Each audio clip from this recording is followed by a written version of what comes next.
Hello दोस्तों, आप लोगों का स्वागत है आज के इस वीडियो में, जहां मैं आप लोगों को बिहार बोर्ड 2026 के कुछ सब्जेक्टिव क्वेश्चन करवाने वाला हूं, जो कि केमिस्ट्री में चैप्टर 1 का ये पार्ट 4 होने वाला है। पार्ट 1, 2, 3 मैंने चैनल पर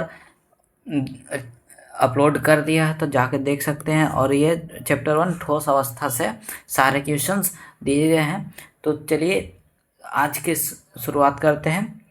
तो आज का जो पहला क्वेश्चन होने वाला है वह मैंने कल बता दिया था, क्रिस्टलीय ठोस और क्रिस्टलीय ठोस में अंतर। क्रिस्टलीय ठोस और क्रिस्टलीय ठोस और अक्रिस्टलीय ठोस, क्रिस्टलीय ठोस और अक्रिस्टलीय ठोस, अक्रिस्टलीय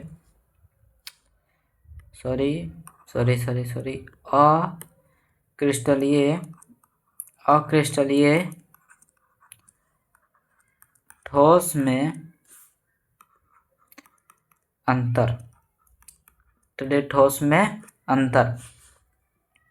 तो यहाँ जो है बीच में एक लाइनिंग ले लेंगे।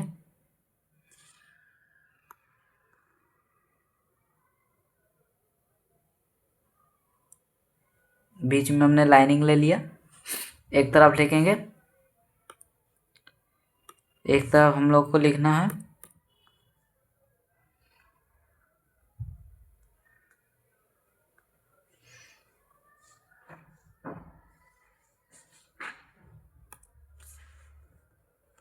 एक तरफ हम लोग लिख लेंगे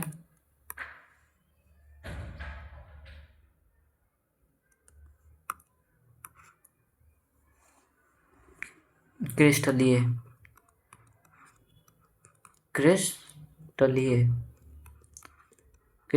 ठोस,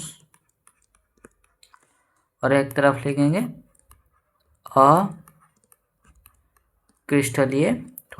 अक्रिस्टलीय ठोस, जिसका हम लोग पहला जो लिखेंगे, पहला वह है, इसमें जो अवयवी कण होते हैं, इसमें अवयवी कण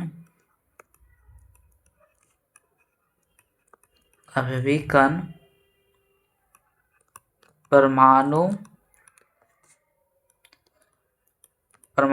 अणु और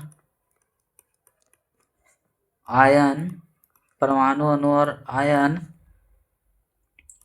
एक निश्चित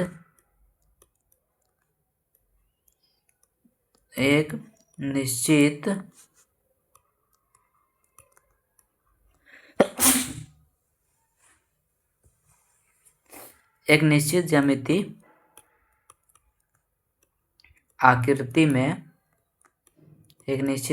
आकृति में सजे हुए होते हैं। एक निश्चित ज्यामिति आकृति में सजे हुए होते हैं। इसमें लिखेंगे पहला, इसमें परमाणु, अणु और आयन को ब्रैकेट में कर दिया। इसमें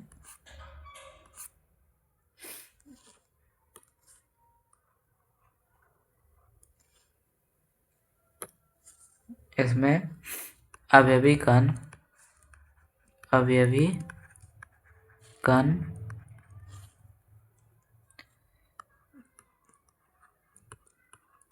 परमाणु, अणु और आयन, परमाणु, अणु और आयन एक निश्चित ज्यामिति आकृति में सजे हुए नहीं होते हैं। आकृति में सजे हुए नहीं होते हैं। आकृति में सजे हुए नहीं होते हैं। आकृति में सजे हुए नहीं होते हैं। दूसरा में हम लिखेंगे, दूसरा में जो लिखेंगे सब बच्चे नोट करते जाइएगा। दूसरा में जो हम लिखेंगे वह ये होगा कि इससे सत्य ठोस कहते हैं, इसे सत्य ठोस कहते हैं, इसे सत्य ठोस कहते हैं, इसे सत्य ठोस कहते हैं, इसे सत्य ठोस कहते हैं। तीसरे में लिखेंगे इसे असत्य ठोस कहते हैं, इसे असत्य ठोस कहते हैं, इसे असत्य ठोस कहते हैं, इसे असत्य ठोस कहते हैं, इसे असत्य ठोस कहते हैं। अगले में हम लोग लिखेंगे इसे एक और नाम से जाना जाता है जिसे कहते हैं रवादार ठोस, इसे रवादार ठोस कहते हैं, इसे रवादार ठोस कहते हैं, इसे रवादार ठोस कहते हैं, इसे रवादार ठोस कहते हैं। और इसे क्या कहते हैं, इसे बेरवादार ठोस कहते हैं, इसे बेरवादार ठोस कहते हैं, इसे क्या कहते हैं, बेरवादार। बेरवादार यानी जो जिसका ज्यामिति जिसका जो अवयवी कण है वो एक निश्चित ज्यामितीय आकृति में नहीं सजा होता, इसे बेरवादार ठोस भी कहते हैं, या इसे एक अतिस्थित द्रव भी कहते हैं, अतिस्थित द्रव, अतिस्थित द्रव। और नीचे आएंगे हम लोग,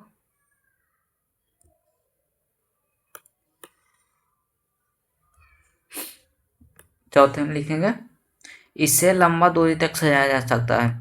जो इसको सजाया जा सकता है ना, इसे लंबा दूरी तक सजाया जा सकता है, इसे लंबा दूरी तक सजाया जा सकता है, इसे लंबा दूरी तक सजाया जा सकता है। और इसमें लिखेंगे चौथे में इसे लंबा दूरी तक नहीं सजाया जा सकता है, इससे लंबा दूरी तक सजाया नहीं जा सकता है। इसके पांचवे में हम लोग लिखेंगे यह सीधा काट देता है, जब इसको काटेंगे ना तो यह सीधा कटेगा, तो इसलिए यह सीधा कट देता है, यह सीधा कट देता है, यह सीधा कट देता है।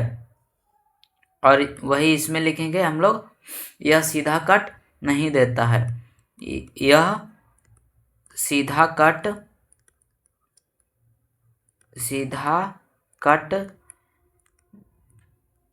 यह सीधा 2 मिनट,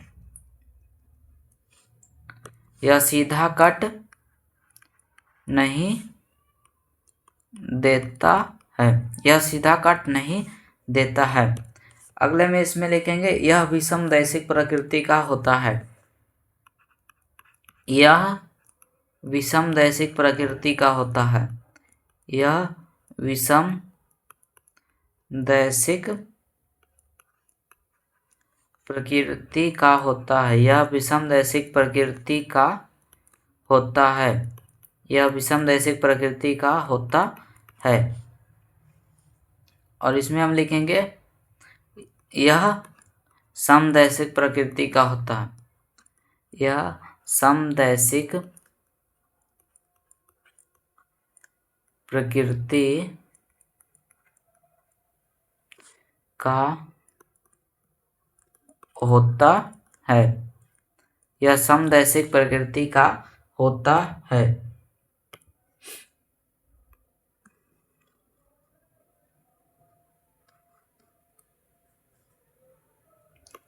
अगले में हम लोग चलेंगे यह समदैशिक प्रकृति का होता है, इसमें लिखेंगे इसका घनत्व तो उच्च होता है,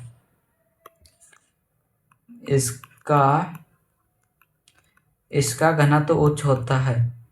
इसका घनत्व उच्च होता है। इसका घनत्व उच्च होता है। इसका घनत्व उच्च होता है। और इसमें लिखेंगे इसका घनत्व निम्न होता है। इसका घनत्व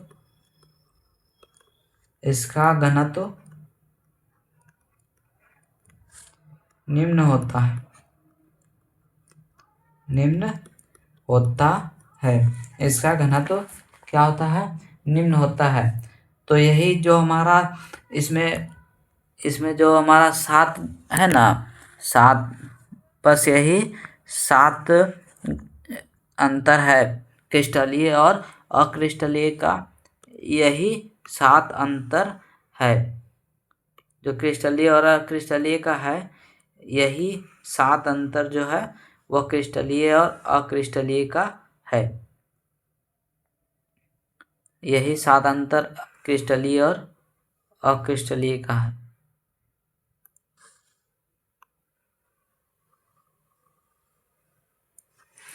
यही 7 अंतर क्रिस्टलीय और अक्रिस्टलीय का है। यहाँ तक आप लोग समझ गए होंगे। चल अब अगले प्रश्न में बढ़ते हैं।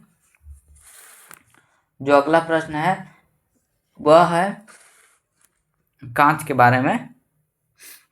आज का दूसरा प्रश्न,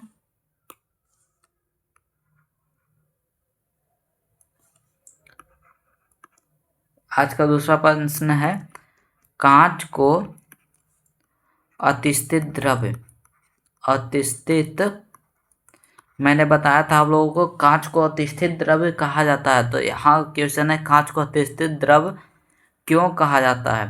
कांच को अतिस्थित द्रव्य क्यों कहा जाता है? कांच को अतिस्थित द्रव्य क्यों कहा जाता है? तो इसका आंसर मैं लिखवा रहा हूँ, कृपया अच्छे से लिखें। इसका जो आंसर है वह है कांच में अवयवी कण। कांच में अवयवी कण का सजावट। अवयवी कण का सजावट एक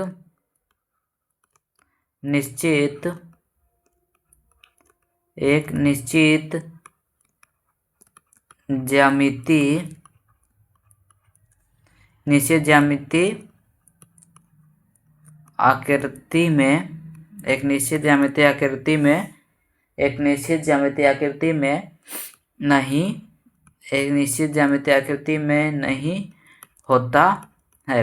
एक निश्चित ज्यामितीय आकृति में नहीं होता है। और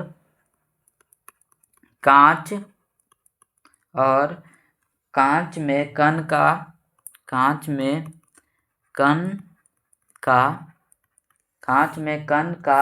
बहने का क्षमता होता है। कांच में कण का बहने का क्षमता होता है। कांच में जो कण होते हैं ना, उनका बहने का क्षमता होता है। इसलिए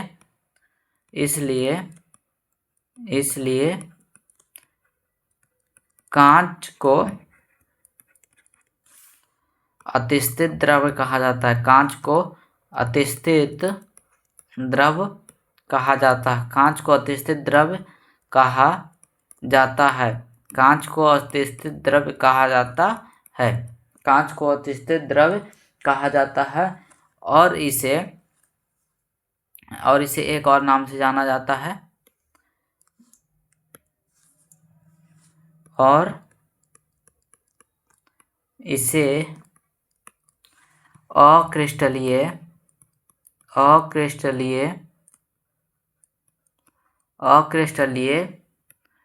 ठोस भी